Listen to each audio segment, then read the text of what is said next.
Thank you, Mrs. Craighead. So our next item on the agenda is to hear from our School Safety and Emergency Preparedness Office at the request of the board.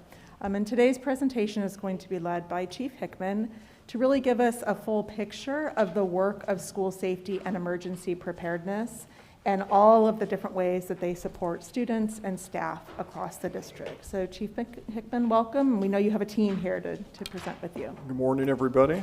President Craighead, board members, thank you for having us here this morning to present to you. I have some members of my staff here this morning with us that's going to provide some information during the presentation. To the left there, you'll all recognize Supervisor Bacho. He's here for all the board meetings, so I know everybody's very familiar with him, and he's going to speak a little bit about the training that he coordinates for the officers, and that's one of his collateral duties is to coordinate all the training for them. And then next to him is Kathy Coy. You all know her, I think. She's our emergency preparedness coordinator. She's been here quite a while. She has some information on the emergency preparedness program that we administer there at School Safety. And then finally, to my right is Cameron Smith. He's relatively new to us. What, about 3 years? 5? Been that long? Well, I stand corrected. He is our School Safety Operations Manager, and he has a lot of different responsibilities and things that he coordinates for us, including our social media interactions that we have with the community and some of the other programs that we administer through the School Safety Office. So he's going to talk a little bit about that as we go through the presentation. I'm going to start off. Oh, I do? Okay, hopefully this works. I'm kind of technically challenged, but I think I can press this button. Give you a little bit of background about the school safety division itself. In 1984, the school district actually had a police department. And up until 1984, they were a fully sworn police department. And in 1984, the board made the decision to make the transition to a security department as opposed to having a police department, and contracted for the other services with both the Long Beach Police Department and the LA County Sheriff's Department.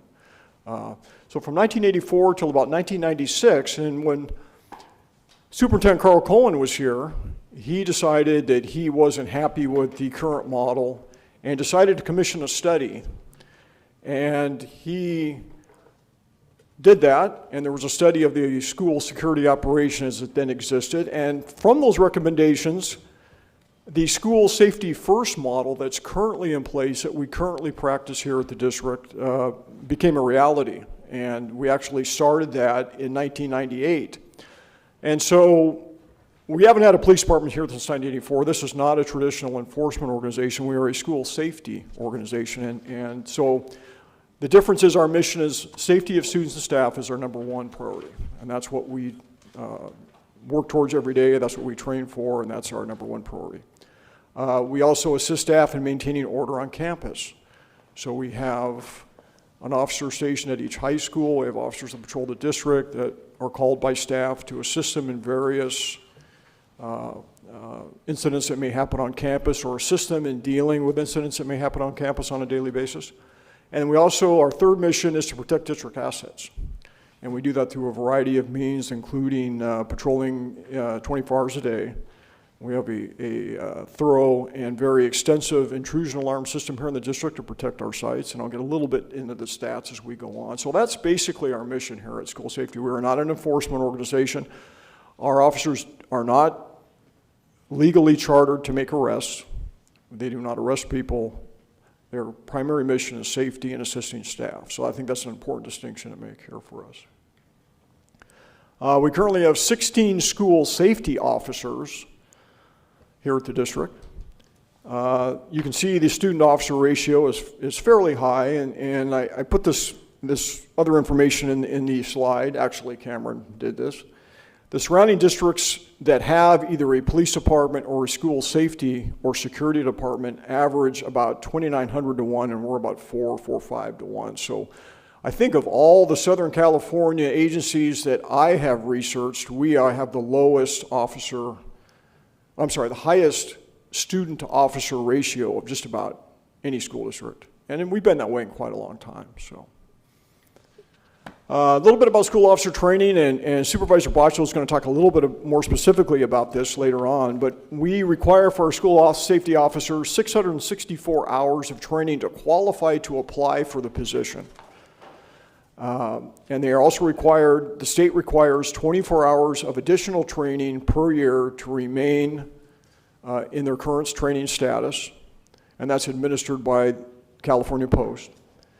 And just an example of some of the training that we do, and Supervisor Botch will talk a little bit more about this. Active shooter is one of the yearly trainings that we engage in, and I'll speak a little bit more about that in a second. De-escalation, anti-bias is training that we're actually doing this summer. We're working our way through that. And there's a variety of other training courses that the officers take, and we actually far exceed that 24 hours on a yearly basis when we talk about the training the officers go through. Okay, a little bit about response. We put a lot of stats in here, and I won't go through every one of them. We basically, this is 36 months of data, and this is a little bit misleading because obviously we haven't had kids in school since March, I think 14th. So this is a little bit low on the low end, but the last 36 months we've done over 24,000 site patrols, almost 20,000 calls for service, and we've generated about 2,300 incident reports during the last 36 months. I can remember the days when we had 103,000 students when I first arrived here at the district, and those numbers were probably triple that in those days. So obviously we're down around 70,000, so the numbers reflect that. Tom, what does a site patrol include?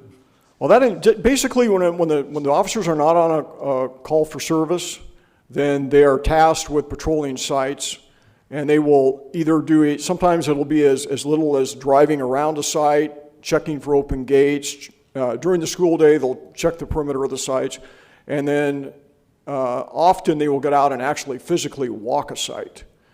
And they have we have a mandate, or I have a mandate actually as the chief, that they do a certain amount of walkthroughs in a certain amount of time, and the supervisors are responsible for making sure that that's done. So on a daily basis, we're probably doing 25 to 30 a day, probably actual patrols of sites that we're doing, excluding our calls for service when we're at the sites. Thank you. Mm-hmm. Here's some of the stats. I won't go through all of them, and you can see that this is the last 36 months. You'll see that 5,712 DCC, those are special patrols. Those are requested through our communications center or through my office. So those are patrols that are requested by staff for some reason, whether it be a patrol at night to address an issue, let's say for instance, I just got a request this morning from the Willow adult because there's transients sleeping alongside the freeway there and coming over the fence at night and making entry onto the campus. So there's an example of a DCC request we might get through school safety. So there's quite a few of those, as you can see. And those are logged in our communications center dispatch system. And again, those are coming to us from members of the community, those coming to us from staff and other persons. So that's why that's so high.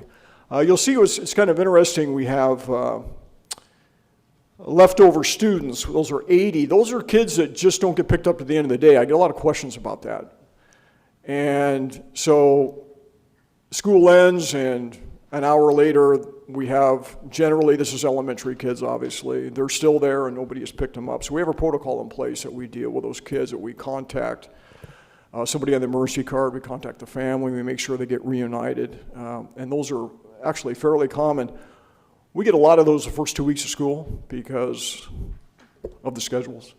Tom, Tom, in your category under staff assist, will those numbers also fall into some of these other categories? They do generally, and that's staff assist really reflects a situation at a school site that they feel they need the expertise or the presence of a member of the school safety team.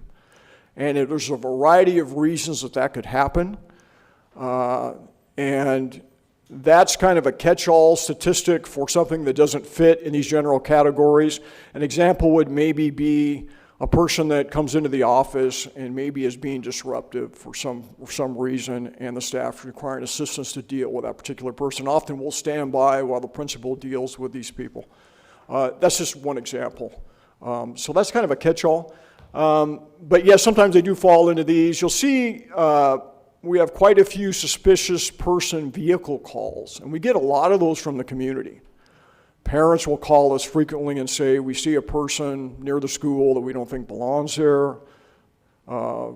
We get a lot of vehicles in and around our high school campuses that possibly may be there for the wrong reasons, and we obviously respond to those and we check those out, so that we get quite a few of those also. Quite a few missing students, almost 100 missing students, and those are students that just, at the end of the day, they don't come home. The parents will call us and say, my student never made it home, and so we'll go out and look for them, actively look for them and locate them. I've never lost one yet. I've been here a long time, and I have yet to lose a student. We've gone as long as 6-7 hours trying to locate students, but we always find them. So that's the good news about that. Never lost one yet. A little bit about response. Oops, wrong way. Asset protection is generally our after-hours program that we run here at the district. As you can see, for the last 36 months, we're almost at 2,400 intrusion alarms. We get intrusion alarms every single evening here in the district that we respond to. And the intrusion alarm system is really important here, because if without the intrusion alarm system, we would suffer significant losses to burglaries and vandalisms. And if I can say that you know, our officers are really good about responding, and I would say that probably more than 95% of our intrusion alarms is not generated by someone committing a crime or breaking into a school. It's for other reasons. But I say probably around 3% of them are people that are breaking into the school or committing a theft at the school. So we get quite a few, but it's a very worthwhile program. Almost 500 fire alarms, we obviously have to respond to those. A lot of trespassing, and these are happening primarily after hours, where persons are coming onto the campus that should not be there. That's a very frequent call. Vandalisms, 122 burglaries in the last 3 months. That's about average. Oh, okay. You said after hours. So what does your department consider after hours? Because I think that might be different than what. When school's not in session. So when staff leaves for the evening, which generally is 4:30, 5 o'clock for most of our sites. We still have custodians on site till about 10 or 11 o'clock. So generally the sites are not, the custodians will arm the system when they leave for the night, and then that's when our intrusion alarms will begin. Not always though, weekends obviously we're getting them.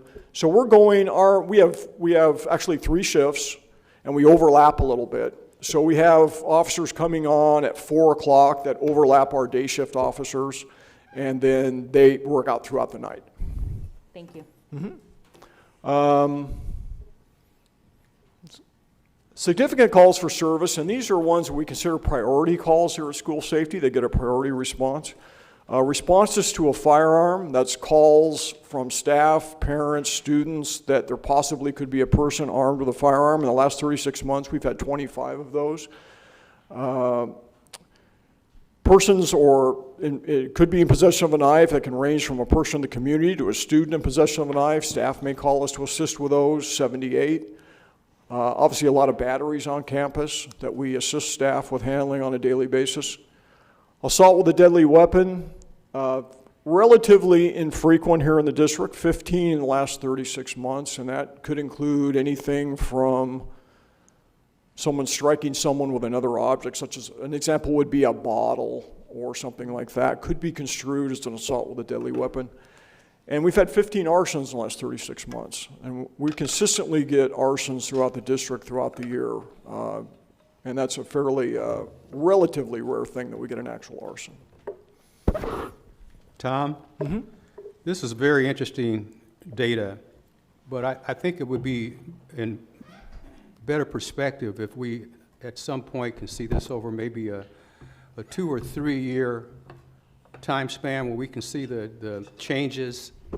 I mean, this is sort of fixing us on a specific data information, but if we can see what it looks like over a period of time, you know, when you give this report in the future, Sure, I think that would give us a better perspective. And we have the ability to go back. Of course, I won't be on the board at that time, so you might not want to follow through on that. Absolutely, absolutely. But Tom, you made a clarification. You mentioned the last 3 years. What does this cover? What span of time? This is the last 36 months is what we pulled the data. Last 36 months. So this is 36 months worth of data, and I think Cameron put the date on there somewhere.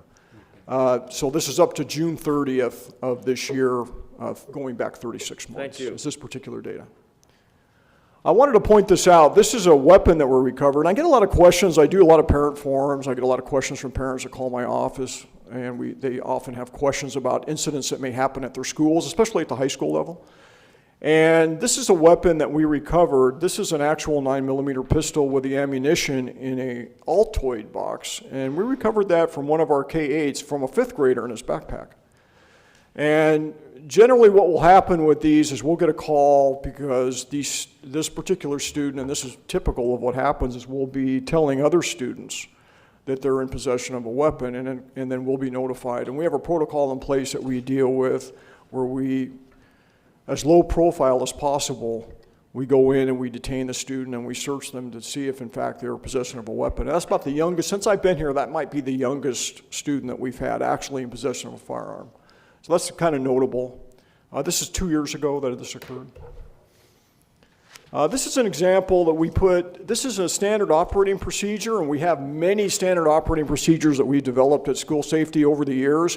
And I remember when I first got here, I kind of suggested that when we respond to certain incidents, we should have a written protocol for both the school safety officers and for the site administrators and staff to follow. And everybody didn't like that idea. They told me, oh, you're not in law enforcement anymore, stop with the SOP. Well, now everybody does SOPs. So I kind of started that. I'm going to take credit for that. This is an example of an SOP responding to students remaining at the end of the day, which I mentioned earlier. And this is the actual standard operating procedure that we use step by step to deal with those. And like I said, there's probably about 35 SOPs in place for various situations, from bomb threats to missing students to these kinds of things. And we give these both to the school safety officers, and the administrators on site have copies of these so that they can follow this step by step. And we have a more streamlined, uniform response to these kinds of incidents, and that we try to have as much as a uniform response as possible throughout the district, no matter where we're at. Criminal threats, I want to speak a little bit, and a little bit this is going to overrun into Cameron's presentation, but I want to talk about the one thing that's probably our highest priority as far as investigating and responding to, and that is criminal threats or threats that we receive from either students, persons in the community, or other persons threatening violence to the schools or to a specific person. We've been dealing with this now for quite a long time. As you all know, Columbine was kind of the first incident that brought this to the nation's attention. We've had numerous school shootings. I think we have a slide on the number next. Specifically, this is the last 36 months here in the district. We've had 98 threats of violence made towards the school in general, as opposed to a specific person. 56 of those were based on social media, and 42 were written threats or threats made orally that came to our attention, generally through other students or staff. Generally, a threat received, a student or another person that makes a verbal threat to the district almost always comes to us through another student who comes to staff and informs them that they overheard a student making this threat, and then that triggers a response that we go into. And we have a very strict protocol that we follow to investigate these threats. Threats of violence towards a specific person, last 36 months we've had 128 of those. That's student to student, maybe student to staff, parent to staff, etc., that they're threatening a specific person with violence. Tom, I'm delighted to see that in threats of violence towards a specific person, there are none staff to staff. Well, Mr. Meyer, we have had probably a few. I've been threatened a few times, so that doesn't count. But I put a picture up here. This is an actual social media threat. This is not typical, but this is an example of one that we actually received. And this was a young man who posted himself on Instagram holding an assault rifle. He was one of our high school students. He no longer attends the district. He actually graduated, believe it or not. And this would be an example of a social media threat that would trigger an investigative response from us. Okay. Yes, ma'am? So we're talking about investigative response, and I know, and Dr. Brown, you might be able to answer this with Dr. Simon. We know that there's a response, but we also know that there's a threat assessment that isn't necessarily a school safety response, that is a student services response. Could you talk a little bit about what that student services response in terms of a threat assessment? I know it's different during school hours versus not in school hours in terms of how that response happens, but could you talk a little bit about that process? All of our administrators, counselors, psychologists are trained in a threat assessment protocol. And what we ask is that when we learn of an incident that happens either on campus or during the school day, that our staff follow that procedure to fully explore the type of threat that has been made so that we can determine the best course of action and really make sure that we are always managing the safety at the site, but also caring for the student involved and the students or staff who could be in a situation where they have been threatened. We really want to make sure that we've followed through on that process, and in tandem with the school safety office and in collaboration with Long Beach PD, we've worked on an SOP to guide schools through that process. We always want to act in the best interest of safety, but we do not want to react too strongly. And we do not want to act in a way that is punishing when we should be using mental health support services and other types of therapeutic response to make sure that we're caring for everyone in the environment. Thank you. One of the things to keep in mind about the threat assessment and dealing with these threats is that they often will come during the school day, but often, and I'd say it's probably about 50-50. We get during the school day and after hours. And often we'll be notified by parents that their student has seen a social media post that is threatening. Or often parents will call the local law enforcement directly, who then notifies us, and that triggers a response. So you get a little bit of different response depending on what route that information takes. We have the ability internally to do a preliminary threat assessment even after hours. We have an SOP for that, where the officers will make contact with the family, and as a first response organization, our goal is to validate the threat if possible, and to determine whether or not the person making the threat, generally a student, has the present capability to carry out that threat, i.e. has access to weapons. And so that's the reason we have the SOP. We make home visits, and immediately after the Parkland shooting in Florida, we probably had 15 to 20 in the first 3 to 4 weeks. And I can remember Superintendent Steinhauser and I being up till 3 or 4 o'clock in the morning dealing with these threats, and it really was very impactful. Fortunately, that has slowed down a little bit.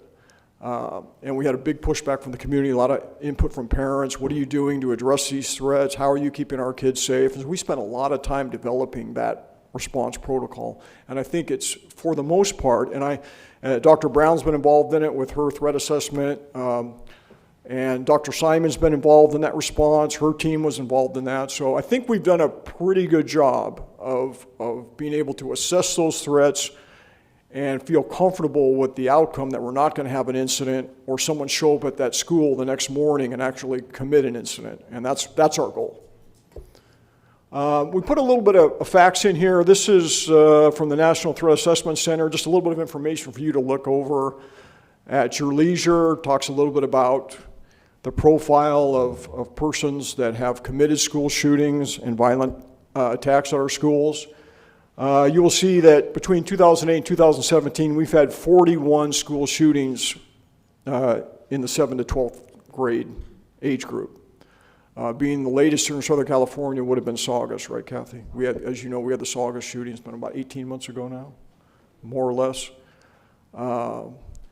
And every time we have one of these incidents, we have a huge response from our parent community here, in that they will contact us directly, they will contact the police department, they will contact the school site administrators, and they want to know what we're doing to address these issues. Are we prepared? Are we taking these seriously? And of course, the answer to that is yes.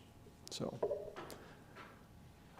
right now I'm going to turn it over to Cameron. He's going to talk a little bit about some of the other programs that we have here at School Safety.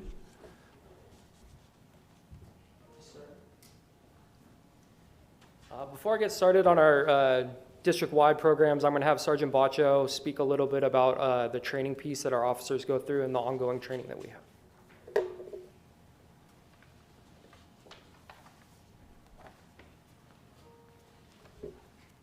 Good morning, everybody. I'm in charge of the training for all the officers, from the school safety officers, the district security officers that work at the graveyard shifts, and our dispatchers. A couple of things that the chief makes mandate, and also that we do follow by California Post, is a couple of things like de-escalation, which we're in the process of doing. We had some things scheduled where we had an 8-hour course with an instructor that would come out. We were going to do this, but due to the COVID-19, we had to postpone it. We're probably going to wind up being somewhere in November where we're doing it. We're also doing bias training. We've done a lot of stuff online. Due to the whole restrictions, most of the instructors are having things that are on video, which I supply the officers. And luckily, a lot of that stuff has been free. And Joseph Levy has been really good. He was my lieutenant when I was at the Long Beach Police Department. He offers a lot of this stuff. He gave a 30-minute presentation that I showed to all the officers, including my dispatchers. They're the ones talking to people, so they need that training as well. So we're also doing that as well, so that way everybody understands that everybody in school safety has had some type of training, knows how to try to deal with things, and is, very cognizant about the needs of everybody in the district, whoever calls in. Some of the other trainings we do, and we do this in collaboration with Long Beach Police Department, Sheriff's Department, we do the active shooter training. We do things from practical applications on the school site. The last one we did with the Sheriff's Department was at Hoover Middle School. Some of you attended.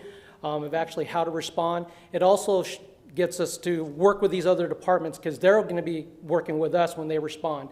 Like I always tell each department, from Long Beach PD to Signal Hill and Sheriff's Department, school safety is going to be an integral part because we carry keys to open the doors. So instead of them breaking down doors, we can open these doors. Plus we have protocols set that they're going to answer the doors, that because we're going to be able to open the doors, that we don't have to go, hey, who's at the door? They know who's there. Some other training that we do, and we do keep up to 24 hours. That includes CPR, first responding, things like first aid that we do. We also do firearms training, make sure all our guys, once a year, just like Long Beach Police Department, we do combat training. Also, we do the qualifications on our weapons, so everybody's up to par and kept up with the standards with Long Beach. And that's usually like an 80%. When I was in the academy, 80% was the standard. When I got out, it was 70. When they went to 80%, we went to 80%, only because that way we can say that, hey, we are on the same lines as all these other agencies. So that's been how it's been working. I try to give a varied amount of training as far as different spectrums. If officers come to me, hey, I'd like to take a class on how to deal with kids that have mental illness, we do that. All our training officers go through a mental awareness class that is actually mandated by Post. It's an 8-hour class that, once again, Joseph Levy has put together. We send them there, and also all our officers are debriefed on it after everybody's gone through the training. So we do at least once a year before school starts. I'll do everything from mental awareness to de-escalation to firearms training to even what we call ACT, on training as far as arrest and control techniques. So that way everybody's still up to par. We don't want to go more than a couple of months without doing something, so that way we can make sure everybody stayed and maintaining their training. Any questions regarding that? That's basically what it is, and just with our training. Okay, thank you. Thank you. So I wanted to talk about some of our district-wide programs that school safety manages and oversees. The largest one that's currently coming out of our office is our security cameras. This project was started in late 2015. Well, it started before that, but 2015 is when it was finally rolled out and implemented. All of our high schools received security cameras, varying amounts depending on the size of the school. And most recently, we moved forward with our EVSS, which stands for Electronic Visitor Screening System. And what that did was enable a single point of entry onto all of our campuses, elementary schools, middle schools, and high schools. So at this point right now, every single school in the district has at least 3 cameras that specifically target the ability to track people that are coming on campus, movement on campus. High schools have strategic locations, drive-through gates, entry gates, pedestrian gates, maybe off in a field somewhere. No matter what happens, we're able to see where someone gained access to our site, as well as some movement on those sites as well. Our ID badging system is our second largest system that we oversee. School safety handles the production and distribution of all district-issued ID badges. So that's from the teacher level, custodial, all support staff, moving into a specific badge that we have here for the admin building, and I'm sure most of you have been signing a lot of forms for those. But those are our proximity access badges. Those badges are specifically coded to that individual to allow access through the front door, depending on their work schedule at certain times, certain days. The district has approved to move forward with a district-wide rollout of a similar system called our electronic key cards, and the goal of that is to eliminate hard keys so we can avoid the cost of having to rekey a site if those cards disappear. It's easier to replace a $6 key card than a large investment in rekeying a school. School safety will be the primary oversight for that system.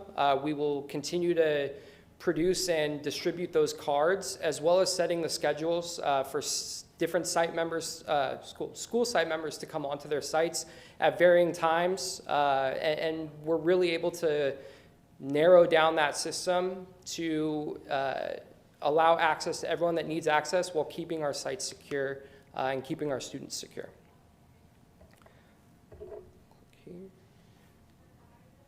Wrong one. That's the wrong one. Okay. So this, as Chief mentioned earlier, social media has become a huge boom for us. Just issues across the district. We've seen an influx, me specifically, with teachers and staff members, admin, coming to me asking about students that are being bullied. A lot of it is through social media, whether it's accounts that are known, accounts that are unknown. So we were really tasked with developing and providing assistance and outreach to these sites, as well as the community. We assist all shareholders within the district, anyone who has any investment with us, with the identification and removal of inappropriate social media accounts, inappropriate meaning threats, as Chief mentioned earlier, but we really narrow down to bullying, impersonation. We've had teachers that have had accounts made about them, impersonating them, that we've assisted with investigating and removing. And the big one is providing training to those administrators on what to do if a student comes to you and says, hey, this account is impersonating me, or it's bullying me. I don't know who made the account, but it's really affecting me. So as we started to roll out that training and our administrators training every year, a lot of the feedback we got was, this is amazing information. Can we present it to the parents? How do we get this to the parents? So the parents know what to do if they see that their kid's being bullied, or they see a threat, how do they respond? And so what we did was we created a parent-specific presentation, and we've started rolling out parent meetings, parent forums after hours at different school sites, where I go out and present to these parents things that they need to be aware of. Maybe not necessarily, your student may not be bullied, but just here's what social media has the ability to do, and here's how it can affect your child. Your child wants to apply for colleges. Well, if they're applying or saying these statements now, colleges are now taking a look at what students' social media accounts are and what they've posted as a part of their administration or acceptance process. So really training both our sites on how to respond to issues, as well as getting parents involved in their students' accounts, and overseeing that information. Quick question. Yeah. I appreciate all of that good work, and as my brain spins, I'd love to talk more with OCIPD, and I'll talk to Dr. Kale tomorrow about media literacy and maybe how our teacher librarians can continue that work in a more inclusive way as we do online instruction. I'm just putting a pin in that over there. Is there a either link or a hotline, or what is the recommended course of action for a parent who does find an account that is potentially problematic or bullying of their student? Do they reach out to you directly? Is it something we could look at having them be able to email someone very specifically around that? So all parents, short of an immediate threat to a school site Right. or a threat of violence, so let's use the bullying example. Right. During these forums, the parents are encouraged to go directly to the principal. Speak with the principal first. It's possible that the principal may know who the student is, that type of thing. From there, any assistance that the principal needs then comes to us. I've had a few parents contact myself directly, but we try to keep that barrier with the school site administration first, just in case sometimes it's not as bad as the level to get school safety involved. But the biggest thing that we reach out to the administrators is any assistance that they need, we're there to provide it. There's a misconception that once school safety is involved, all power is taken away from the school sites. So a lot of what I do is investigate an account, try to find out who created the account or who may be involved, give that information back to the administrator, and the administrator can then take the action based off of their SOPs that they have and their guidelines for counseling that student and moving forward with that information. But to your question, especially in the parent forums, unless it's a major threat, we encourage them to go to the site first and let the site try to handle it and then get us involved after that. Great. Dr. Baker and Dr. Brown, I think that'd be a really important thing for us to communicate to parents, and especially in this time when we don't have as much contact with our school administration, that there's a really clear protocol for parents where they can point to and find out where the response will be and how much time. So I don't know if that's been a more informal process in the past of walking into an administrator's office, but if there were, for lack of a better term, an SOP around what a parent can do and what response they can expect from their administrator would be really helpful right now. Thank you. Sorry, continue. Thank you. So this next slide is just a few examples showing the different investigations that kind of come across our desk. The first one was a threat made against a student by an account that was unnamed. The threat basically encouraged violence against the student for a free vape pen. So the student was at risk of being harmed or injured. We were able to look at this account, determine who was involved, and take action as necessary. The next slide, or the next picture in the middle, was another social media threat that came across our table. This one was in conjunction with the previous example that Chief Hickman gave, but it was something significant. It came across our desk, and we worked it as soon as we could. The last one is another one that we get a lot of. This one is a fight account. And basically what it is an account using some type of name. This one in particular is Stanford Fights. Photos and videos are just then presented under that account of students fighting. For every one we take down, 2 or 3 more pop up. You could search LBUSD right now, and there's 100 of them.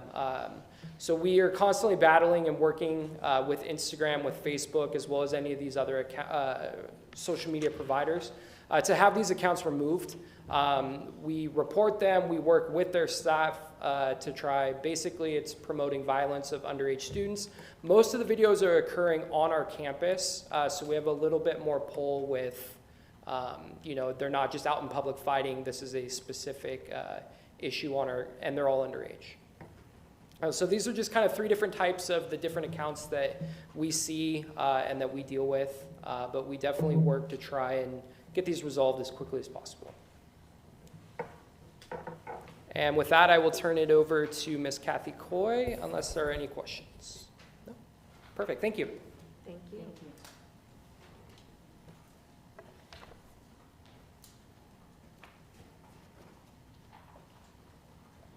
Good morning.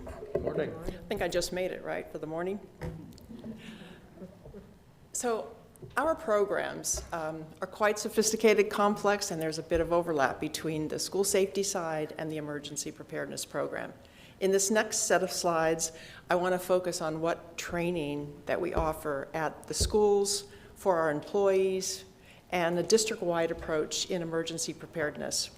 This is how we plan and prepare for situations or potential complex emergencies or disasters when we know we're going to be in charge. Our first responders, we anticipate will be delayed in responding to our schools. So our schools are offered training programs that will put them in charge and get them ready to go. I call it planning to be prepared. So let's start, first of all, with the school safety emergency preparedness training, beginning with the annual workshop that we conduct each year for our administrators, counselors, There's a number of different classifications that are invited to this. As you can see, it's a list or a partial list of agenda items. You'll recognize Chief Hickman and Cameron, as well as Sergeant Bacho have just spoke to these items, but we think it's very important to offer this full-day session and allow our administrators to attend and have a smaller professional development to ask plenty of questions based on their experiences at their sites. And we do offer that 4 times, so one session 4 times to allow as many people to participate as possible. School-based emergency preparedness training is a product that we can take to our schools. And the schools, administrators, leadership teams, safe and civil schools can make a choice of the different types of PD sessions they'd like to offer their staff. And here is kind of an assortment of some of the preparations that a school would make to get ready for, usually I always frame it around an earthquake. I believe an earthquake is going to test us to our greatest extent.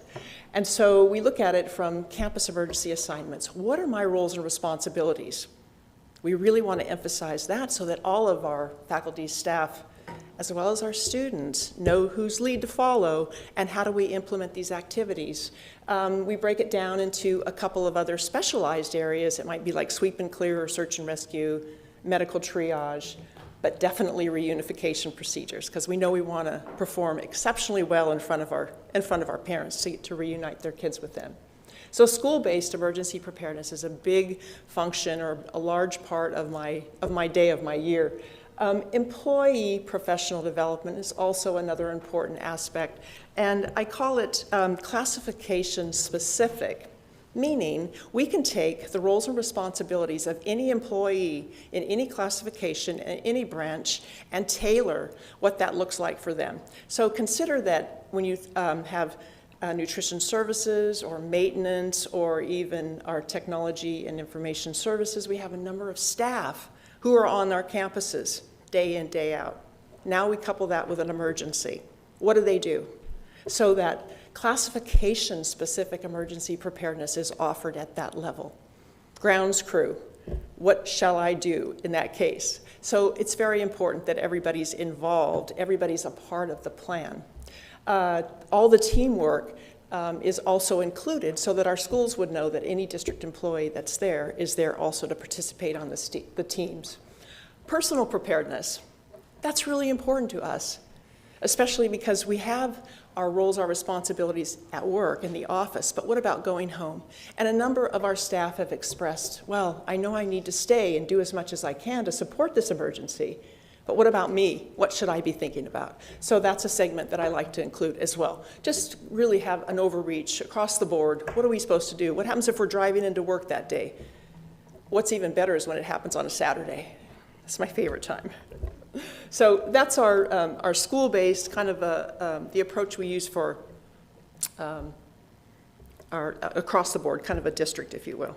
So let's look a little bit, kind of get down a little bit closer to what we do specifically at a site-based level. So there's a lot of outreach between administrators, myself, different classifications of how do we continue to develop our comprehensive school safety plan. So every school has one. Every school updates that plan. And that's both the emergency operations side and the school safety side. That's also working with the district-wide strategies and how we complement and bring that together. That's performed at the beginning of every school year, so we can update that. You'll also notice that we do have frameworks that support these two sides of this comprehensive school safety plan. We revised it in 2018. We take a closer look about every 5 years, but it's definitely formulated to match all of those legal authorities, mandates, codes, regulations, and I believe you have a handout that describes that in, I don't know, three pages or so, and it shows what we're working with to make sure that our framework is consistent and compliant. And then this leads us into common emergencies. And common emergencies are something that we could anticipate, such as an earthquake, of course, a fire, a threat. And also, how about air quality? So there's a lot of things that you recognize right here. First and foremost, it requires immediate action steps. That also requires the training so that we're ready to go. So that's a part of the professional development that we also do in this area. And, you know, it's really maintaining a state of readiness. So that is renewed and reviewed at the start of every school year, and then I also offer that in an individual or a site-based area. We're really working on building capacity district-wide. And then we have evacuation drills, school exercises. And every school, dependent on the grade level, is required to do a number of drills in those areas: fire, earthquake, of course, shelter in place if there's something outside, and then we have a lockdown. So our schools are able to really craft and tailor their training to meet the needs and to keep that updated. Now this year, this is going to be interesting. We have the Great California Shakeout, October. We all know that one. October 15th this year. So we don't really know what that's going to look like, do we? But we do have a couple of ideas. I've been working with a team that kind of spans over LA Unified, San Diego, USC, a number of organizations that we work together on that, and we're trying to figure out just what could we do. If we did have children back in school, that's a given. We know how to work with that. But what happens if our students are at home? And as we work through all of our challenges, we do want to make sure that if there's an opportunity, we can create a very small segment that we could reach the kids while they're at home. If you will, maybe extend into the home. Being prepared at home is critical. So we really have some ideas that are working together, and we'll be meeting again next week on that. So that's the shakeout drill. But the drills, the exercises, really give our staff an opportunity to practice what they're supposed to be doing. And drills, you know, we only can make those better. So that's a good opportunity at the beginning of the year, and then it reaches throughout until the end, into June. Okay, so planning. The focus is on being prepared. And as the chief mentioned about SAUGUS High School, I want to give you a comparison of what we're doing in Long Beach Unified School District and compare that with what was done on that day in November, about a year ago, at SAUGUS High School. Now, these are the talking points that I've listed here. That's a critique by the LA County Sheriff's Department. This is what went right. And this is why that day it occurred before the start of school. A number of people's lives were saved. A lot of safety provisions were put into place right away. It was a horrific day, any time that we have violence, of course, but they were prepared. The parents actually had information as well to be prepared.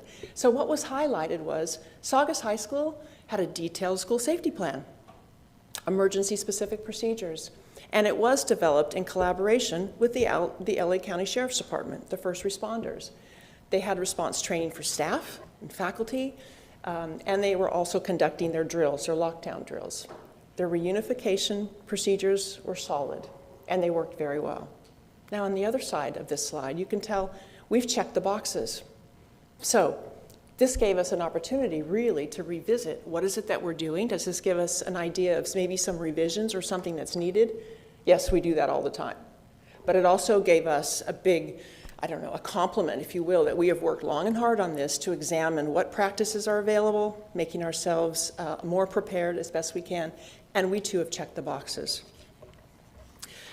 In February 2018, Marjorie Stoneman Douglas, and we'll always remember that day at Parkland, 2018. And when you think back, a lot went on that year as far as school safety and emergency preparedness was concerned. We received a clear message from our faculty, our staff, our counselors, our nurses, from our librarians. We need to know what to do. What should we do? What can we expect in this situation? And I use this as an example. We examined our own emergency plans. Of course we did. But I use this as an example to talk to you from a statistical aspect. How much training did we actually do during that year? So over the course of 2018, all the way through, I just wanted to highlight school-based professional development, dangerous intruder, on campus, off campus. We completed 60 professional development trainings at the schools. 14 parent meetings, and 80+ school site visits. Consultation. What can we do? Let's take a look. Let's walk through the campus. Let's make sure. So we work with the leadership teams, hand in hand, obviously. And then we use this information to really extend that into our new administrative training that becomes a part of the start of the next school year. We then move into a district-wide approach. Our Emergency Operations Center, many of you are familiar with the EOC, as we call it. The location is at School Safety and Emergency Preparedness Office. If there is a situation that threatens to occur, is imminent, or even a naturally occurring disaster such as an earthquake, we would activate our Emergency Operations Center. And that center, the EOC, it acts as a centralized location to where we can have representatives from all central offices report. And we are going to manage the situation based on the information that comes in and to see what was measure the impact, and to also create information for a couple of other reasons. An EOC activation is based on severity of the impact, and so we have a scale that helps us to align with that. We have our staff that we call E-Team, our EOC team, who are trained. They attend one of our annual meetings, and we also do an annual exercise, so then again, we can too practice what we do. So we simulate some type of emergency, and it's been all over the map with various themes, if you will. But so what brings us, an example here is disaster recovery in 2017, the winter storms. We were inundated with water everywhere. But what the EOC team did, what that provided us, was a location to collect information. I recognize some of our E-Team members, to collect information, evaluate the impact, and then work with that information to determine what do we have. Now, there is an opportunity for public assistance from state and federal levels, but we have to document that. So that's your E-Team working behind the scenes. And yes, several millions of dollars worth of damage was collected. Information on that damage was collected for this purpose. But the E-Team and the EOC does one more thing. We work for you. We're going to work with the information. We're going to survey, assess, collect, evaluate data, information, and then put that information together so that you now have information to work with. There may be some decisions, policy related, as a result of the impact, the disaster. Maybe we have schools that can't open immediately, and we need some policy decisions. You're going to want the information that we collect. So our E-Team, they've been trained to handle that task and put that information together. So planning to be prepared really requires some advanced activities. We're reaching across the board at all levels. Obviously, something could happen in a moment's notice. So our state of readiness really is the mission that we're trying to accomplish with emergency preparedness. Do you have any questions that I can answer for you? Thank you. Do we have any questions? I know that after the event in Florida, you were making the rounds at our schools, because every time I showed up at a school campus to talk to the administrators, they always mentioned, oh yes, Kathy Coy was here walking the campus, and I know you were very popular at that time. It is important that everybody knows what their role is in case of an emergency. Is there something specific for board members that we should know about our role? About your role. Information, I think, is critical, knowing what's going on. That's where the E-Team really comes together and does a good job. We are going to anticipate the questions or the information that you may need, and then on the other hand, we invite any of your comments or questions or anything, strategies that you need to work on as a result of the impact, but letting us know, what you need. We're going to work to get the information for you. And then we have an EOC director position, which normally that would be Chief Hickman, and he would help to be the conduit of that information. So anything we can do for you would be addressed back into the EOC. Okay, thank you. Any other questions? I want Chief Hickman to finish talking about planned future projects, and then I want to open up to discussion, not just questions. I think the opportunity in a workshop setting is also just to hear you all think out loud about this topic and not expect a response to everything, but share your thinking with us, or if there are things you want us to be contemplating or looking at, we also want to hear that kind of discussion as well. Well, I think that probably when you look at the school safety operation in general, and we talk about what we do on a daily basis, is, of course, is important. So really the two aspects that we concentrate on is the operational response, as we talked about earlier, and how do we change what we do, how do we evolve as a division, how do we change the way we do our jobs for the positive. And as you know, there's been a lot of discussion in the community about that in the last few months. And I think there's a couple of key points that we need to recognize. Number one is I think the model that we have here at Long Beach Unified is a progressive model of safety as opposed to enforcement. And I think you're going to see that happening at more and more school districts. I've been contacted by 2 school districts in the last 60 days that asked questions about the model we have versus a traditional law enforcement model that many districts still follow. So I think that's going to be a conversation that's going to be had at various levels as we go forward. I do think it's important to recognize that the safety model does work for us. We're not being an enforcement organization per se. And one of the things that we do work closely with our law enforcement partners in certain instances, and we do that on a daily basis. And people always ask me, what part of the job that you deal with that is criminal versus non-criminal? And if I had to estimate, I'd say about 50% of the things that we deal with on a daily basis while school's in session is criminal, and about 50% is non-criminal. But by having a school safety department have officers that are employed by the district, trained by the district, and under my command, as opposed to relying on, let's say, law enforcement to provide these services, as we have in the past, as you know, at our high schools in particular, we're able to retain a level of control, and we're able to address things through the site administrators, through counseling, through the district response, as opposed to immediately going down the road of involving law enforcement in every incident that happens on campus. And I think that's an advantage that we have here at our district that maybe other districts do not have. And I think that's why this model has been successful. Superintendent Steinhauser made a push beginning several years ago to have us have our own officers stationed as SROs at our high school as opposed to contracting through law enforcement. There's a variety of reasons for that, including budgetary reasons. And also I think there was a conversations that I had with him and with actually several of the board members over the last few years about retaining more of control and influence over what happens on our campuses, keeping things more internally. And there often are times when we have to get law enforcement involved also, that's obvious. And there are other times that we sometimes can, through the protocols we have in place, we can address those issues internally. And I think that's been a benefit. I think that model is going to go forward now, especially in light of what's happening in the last few months. So I hope that kind of answers that question a little bit.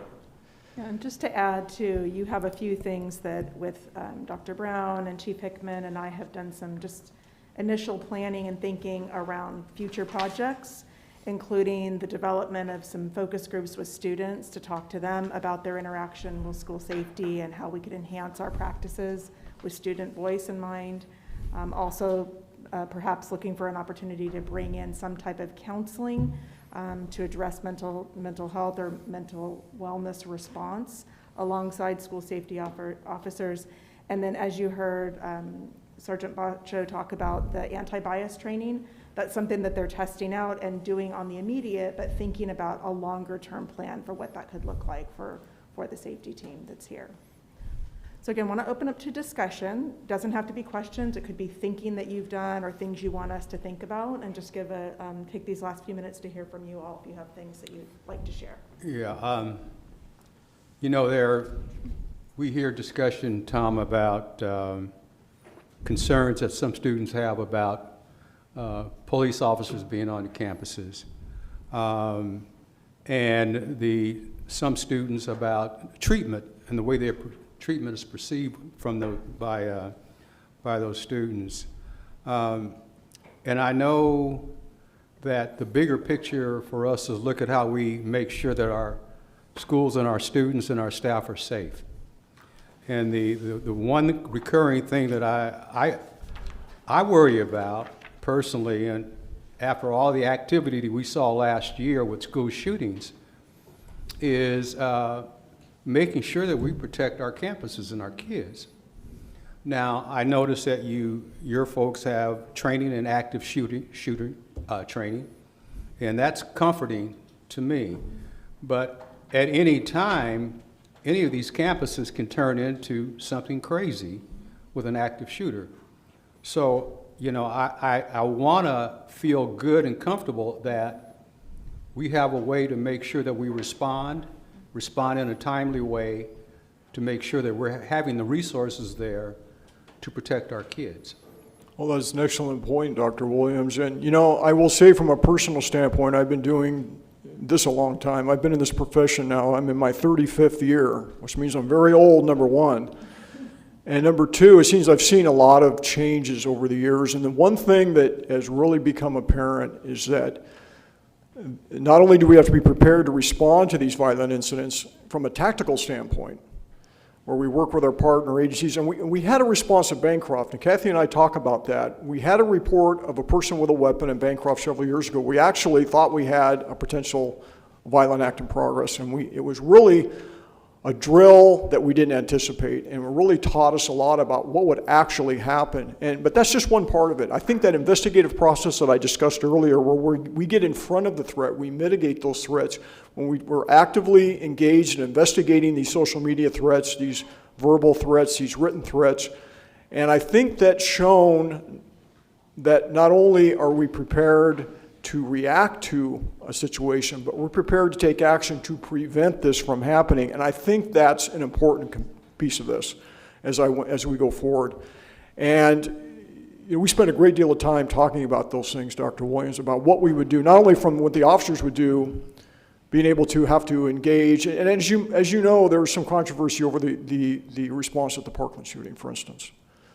And I'm not going to get into the nuts and bolts of that, but there have been talked about that could have been better tactically response by the law enforcement, and that's something that I took very seriously, and I took that to heart. And to be perfectly honest with you, it's the one thing that really keeps me up at night is, hey, have I done everything I can to prevent and respond to a violent act on campus? Because that's really our worst case scenario, I think. I think that we deal with on a daily basis. Everything else we can deal with and mitigate and deal with, and it's that person that comes onto campus with a weapon and either targets an individual or indiscriminately commits an act of violence. Now, I will say, since I've been here with the district, we have never had a firearm discharged intentionally on any of our campuses.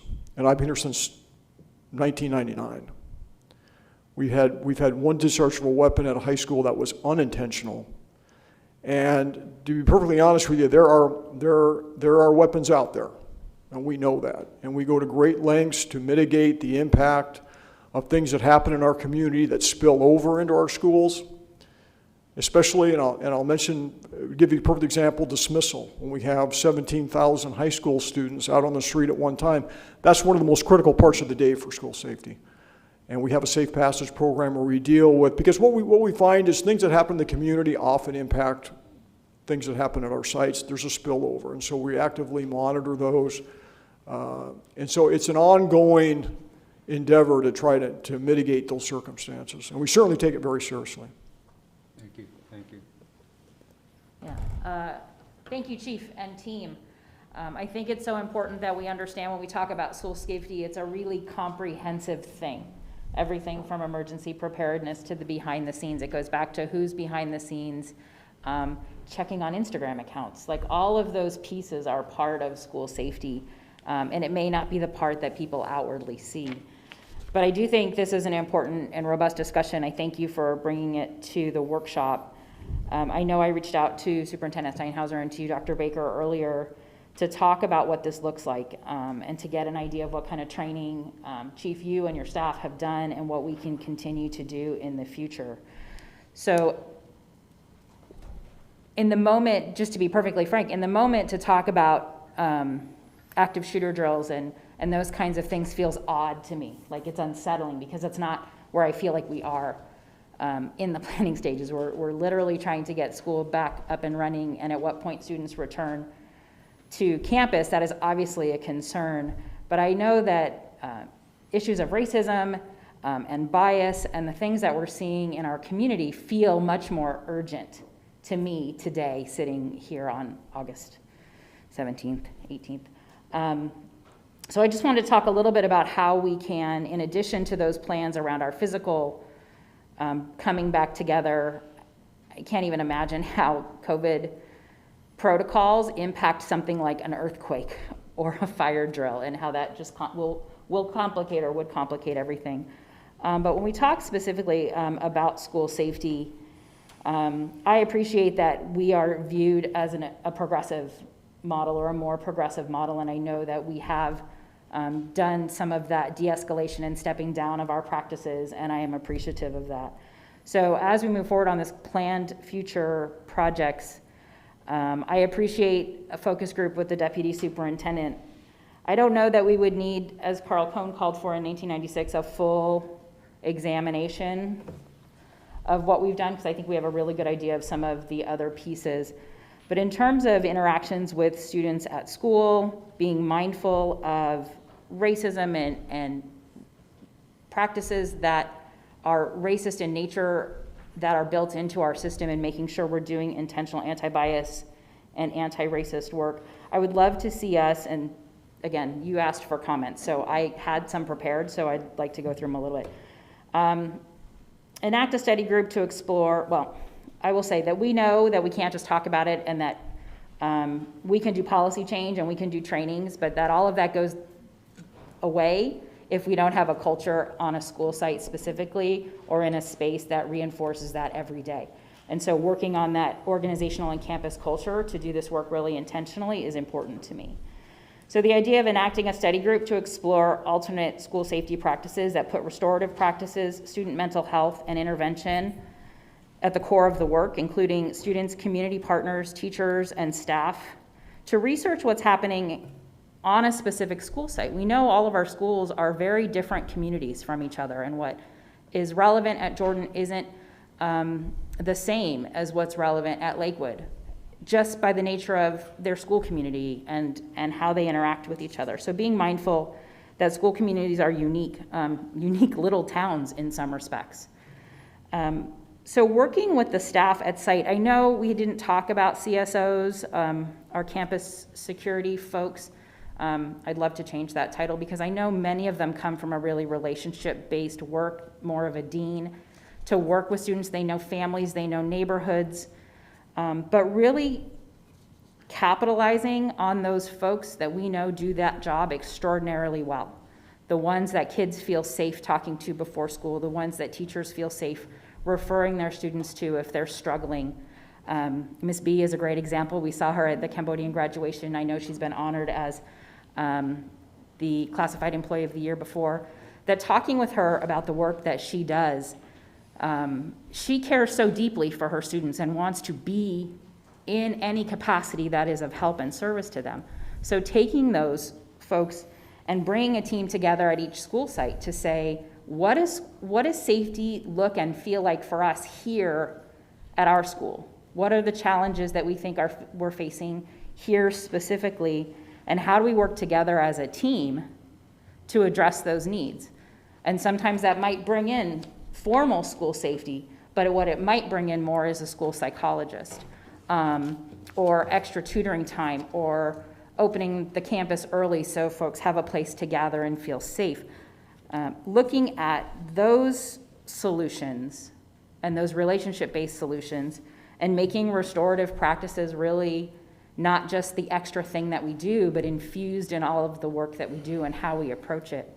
I appreciate that you have on here seeking grant funding for a counseling response position was also something that I had noted. We know that the city had a HEART team, and they had another one, that was fire department, but the police department also had a team that specifically went out to work with folks who were having a mental health crisis, that as we're doing a threat assessment, or as school safety is called, because there's something happening on a campus, is there a way to have someone who could be deployed at the same time to do that very specific work, to do some interventions around mental health, crisis management that isn't quote unquote school safety, but really comes from the relationship base, the mental health base, possibly nursing services, or psychology. So, but really looking at how we're unique as school sites and how we can do this work in a way that honors what students and families feel on campus. Because we can say that while we don't have armed officers roaming campuses and halls like other districts may have, there still may be a sense from students that they're unsafe. They've told us that. Not every student. We obviously have 70,000 students with 70,000 different experiences of what it feels like to be them on campus.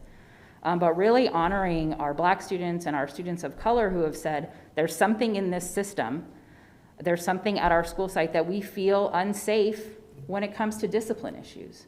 So examining that with that critical lens, and I assume Dr. Brown will talk more about that with the equity piece, and that goes hand in hand. I appreciate that there's research and data based on this. I like seeing the numbers, so I'm grateful that you brought the numbers from 36 months. Dr. Baber, maybe in your communications with the board on a quarterly basis, you could bring us those numbers so we can see what's happening when we get back to campus. I'm sure we have several break-in type situations that have been happening as the schools have been closed. I know trespassing and all of jumping the fences and those kinds of things has happened, so you guys have been attentive to that. I live right near a school, so I see school safety all the time. Just checking on things and making sure things they're not wandering in the community, but they're checking on our school sites, and I appreciate that because we have a lot of school sites and a lot of land to cover, so I'm really grateful for the work and the team. And I know some of our school safety officers have a connection to the district. They live here, some of them went to school here. And knowing them and knowing that they're connected to us, for me, is helpful. But I just wanted to put those ideas that this is, for me, part of the equity work, and acknowledging that our Black and brown students have a very different experience of school safety in some areas of the city, and being mindful of that as we plan, and that this is what we do as a district might not quite fit at all of our sites, and really utilizing the professionalism at our school sites to come together and work with community partners, CCEJ, to really change the culture so that the policy changes that we make can stick, because we've opted to work really hard at changing the culture. I think that's what I have for now. Thank you. Tom, I've heard a lot of safety reports over the last 50 years. Yours is the most reassuring I've ever witnessed. Thank you very much. Thank you. The only thing that caught my attention was this ratio of student to officer seems to be pretty high in the Long Beach Unified. Maybe that's something we should revisit and analyze. Yes, sir. Thank you. Okay, I believe we have a question from Dr. Benitez.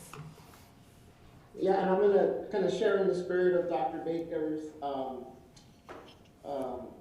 using the space more as a conversation amongst us and piggyback off of Board Member Kerr's comment. So I think really what we would need as a district to anchor the great suggestions and ideas that Board Member Kerr expressed is a policy, right? And a policy specifically addressing our schools to prison pipeline, so that the equity work would align with the policy. But here, the idea would be, if we're truly going to eliminate the criminalization of our Black and brown and students of color and communities of color, that we uphold that through a policy that's reflective of, again, not to be redundant, but again, restorative justice, relationship-centered schools, and that safety is in line with that.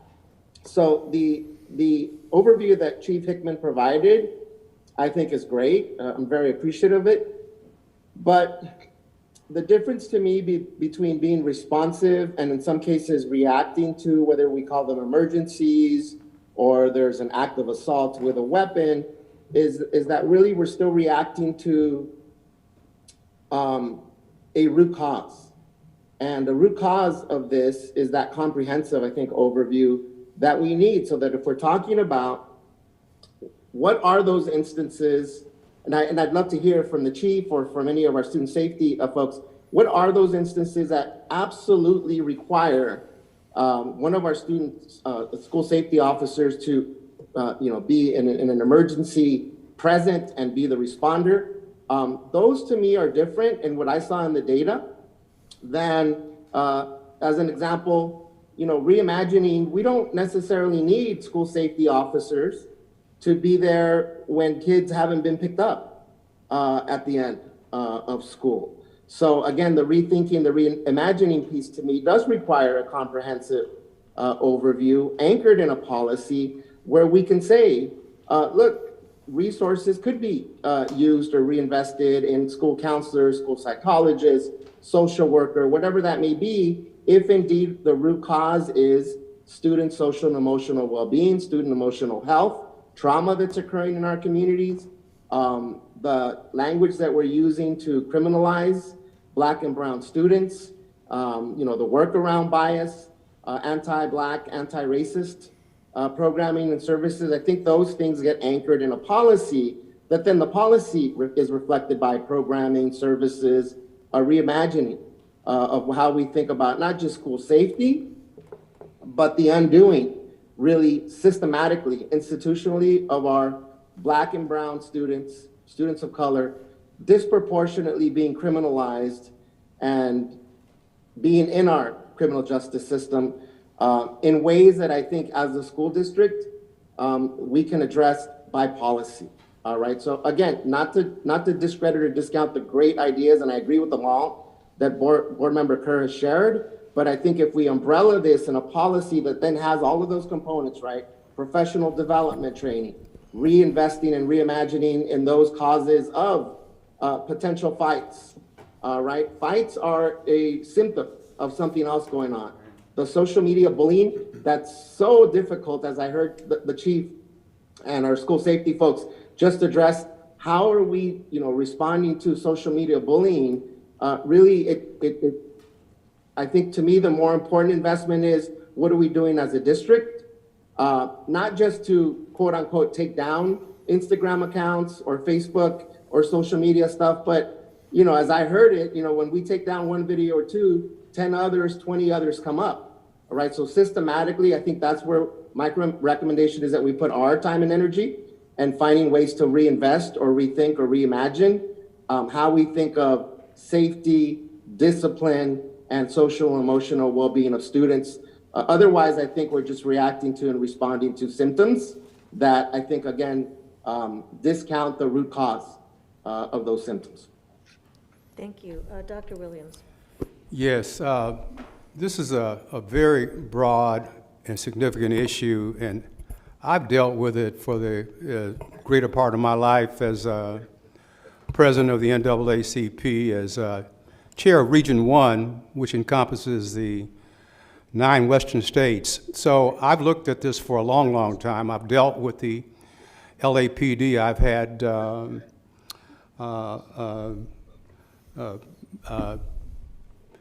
situations where I've had to have press conferences about the activities of the LAPD. But when we talk about schooling and we talk about safety, I think the way we look at this in terms of the way we currently look at school safety is probably embodied in the work that the chief is doing. But to move beyond that into the other broader issues of equity that our students and our communities are talking about and have been talking about for quite some time would be the province of the Equity Committee and looking at these broader issues that need to be addressed. I don't think that's here with Tom, but I think that is a part of the committee's work going forward. Thank you. More comments? I do. Ms. Kerr? Sorry. I did ask, I was one of the ones who requested this for our workshop, so I thank you for indulging my questions. I think as for me, Megan personally, I can't take them apart from each other at this point. That this really, for me, is integrated work that has to be about how we move forward collectively and intentionally,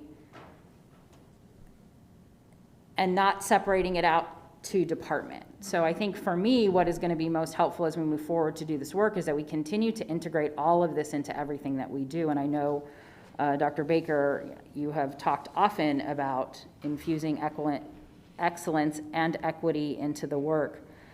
And I think 2020, it's a new time. What's happened now in the last couple of years, and I alluded to, we are at a different place culturally than we've ever been before. And we've had these same injustices and these same fights for a long time, but how we address them in 2020, for me, feels very different. And so I'll just go back to that idea of our school communities are unique, and working and giving schools the space to have conversations about what feels safe and not on their campus is really important.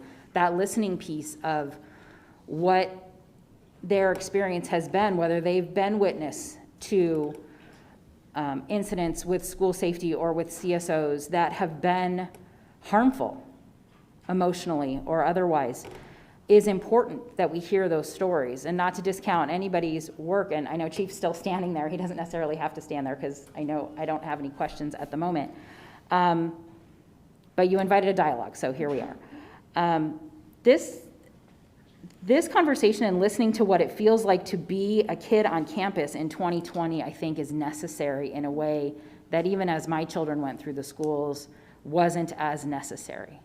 That we're being called to an urgency around this work, the social emotional work, the feeling safe at school, inclusive bathrooms. All of these things are forming what it's like to be a kid on the campus. So listening to those voices and listening to the voices of parents, especially for students who have not felt safe or been outside the system or outside the meetings that we've had in the past traditionally, and really calling in folks who are asking to be called in, but also those folks who haven't asked to be called in that we really need to hear from.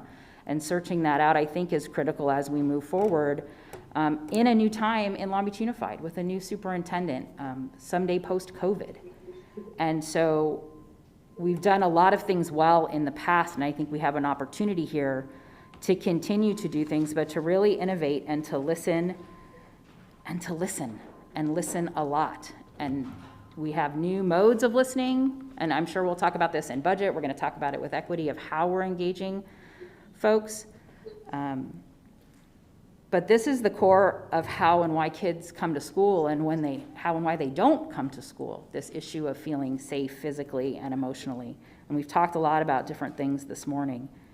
But I don't want to lose sight again of the fact that this started because Black people continue to die at the hands of systems in this country in a way that has called us to an urgency to examine our own system. I'm examining our system, the system my kids went to school in, the system I'm a part of, in a way to dismantle some of those practices that we don't even see anymore as being harmful. So this is, for me, it's an and.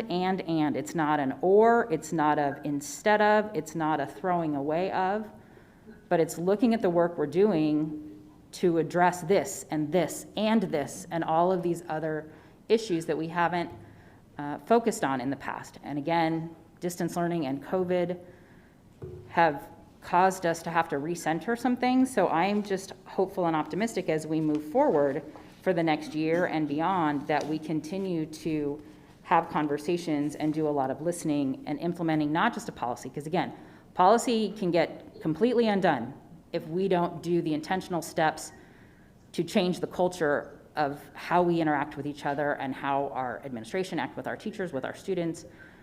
That's the piece that makes the policy stick. And I really am hopeful that we'll continue to actively work on that so that policy that we do enact or policy that we currently have can be had with fidelity and fidelity to the safety of all students. You know, my rationality for policy is that policy informs the practices. We've been dealing with these issues for a long, long time. Nothing about this is current. The only difference now is that people are responding to the issue. That's why it's front and center now. But it's been going on for a long, long time, truly since the beginning of this country, where they came up with laws to put African Americans in jail right after slavery, because under the laws that they created, to be able to, one, control newly freed slaves, and two, the second piece of that was to have a way to get slaves back on the farms to pick the crops. So the vagrancy law went into effect a long time ago, and it's been that law that has really been at the forefront of the behaviors of law enforcement for all these years. So we've seen that, we've been there, we've been dealing with this for a long, long time. The difference this time is that the community has woken up and demanded some change. And so that's why I'm focusing on the policy to inform the practice. And all the other pieces can fit, but the policy does inform how you begin to address the practices. Thank you. Did you Yeah, have? and Dr. Williams, what the other piece that's been loud and clear, so I'll add this as an and to what you and Board Member Kerr have shared. Our communities, just within our educational space and our board meetings and public comment, have been very loud and clear about what they expect and demand from our educational system, and in this case, our school district. Among the things that they've been loud and clear about, and I'd like to contextualize this, is ideas around defunding the police. And that doesn't mean, and I think this needs to be emphasized, that we do not prioritize school safety, that we do not prioritize student lives, that we do not address crime. That is not what I hear, nor what is shared in terms of the defund the police argument. I think part of the defund the police narrative that I agree with is a reexamination of how we talk about what we do in terms of safety, right? And if we're talking about our district, and I've shared this, and all of us know the data, all right, but 87% of our district are students of color, all right? More than 2/3 are poor students. So that when we look at suspension rates and expulsion rates, again, not discounting the improvements, the great work that has been done, the volition to want to do more, that a big part of that is around the criminalization of Black and brown and communities of colors. And in this case, the overwhelming majority of our students live in and come from and commute back and forth from, and their schools are in communities, large percentage of color. So to me, the systemic, institutional, structural piece that connects with the criminalization of our Black and brown communities and communities of color is the way that we approach school safety. And it's not around getting rid of jobs or eliminating school safety officers exclusively. It's around reimagining and rethinking how they're approaching the work, the culture, as has been mentioned, that our institution wants to reflect and uphold, but in practical terms, how we eliminate the number of Black and brown and students that are going into prisons, that are ending up in our criminal justice system, that are having negative experiences with law enforcement. So something like, differentiating what school safety officers do in relation to what quote unquote law enforcement does, I think is a hard piece, not just to understand, but to come to terms with, because at the end of the day, it's still a uniformed officer on one of our campuses, right? How they're perceived, what they do, what their approach is, still comes from the fact that we have a uniformed person on our campuses that, from a community perspective, from an institutional perspective, from a historical perspective, still represents many things that our communities have not had positive, good, genuine, authentic experiences with. And it's not casting a blanket on everyone, but that is what is meant by, again, these structural deficits that we have, that we still have perceived or real uniformed officers on our campuses, that perceived or real our communities and our students of color have not always had good relationships with. So the reimagining piece, to me, is anchored in policy. The implementation or execution of upholding the shift in culture is anchored in all of the things that you and Board Member Kerr and our other colleagues have mentioned. but I still think we need an anchor here so that when we talk about resources, when we seek community input on priorities, that communities feel like we're being responsive, and they've been sharing loud and clear what they need from us, what they demand from us in terms of this topic that we're discussing here. I don't dispute anything you're saying, Dr. Benitez, and I think by and large we're pretty much on the same track. What I'm saying is this, is that we've got a very broad community that we need to hear from, because it will take the broader community to make the systemic changes overall that we need to have made relative to this issue. These issues are just not anchored in the moment, but they're anchored in history. And you've got a broader community that needs to weigh in, and that's why the Superintendent's Equity Committee can be extremely important in that effort in bringing the voices and the actions of the broader community into play in looking at how we make those structural changes, because, frankly, much of that is rooted in attitudes, behaviors, and beliefs and values. That's where you have to make the changes. And the entire community of Long Beach needs to be part of that process, not just certain parts of it. We've heard from certain parts of the community. We've heard from certain parts of the nation. This has been going on for some 300-400 years. And slowly and systematically we made some progress in this, and I've been at the forefront of a lot of this over the years. So I'll tell you frankly that you do need to have the broader community's input and involvement in making sure that those changes are hard and fast, and that's where the superintendent's equity, the superintendent's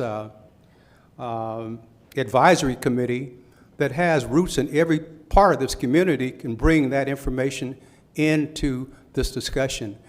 Not only do we need to hear from it from the inner part of the community, but we need to also hear this from other parts of the community that have not experienced these problems, that don't have to deal with this kind of thing, that see a whole different response from the police in their neighborhoods than we see in our neighborhoods.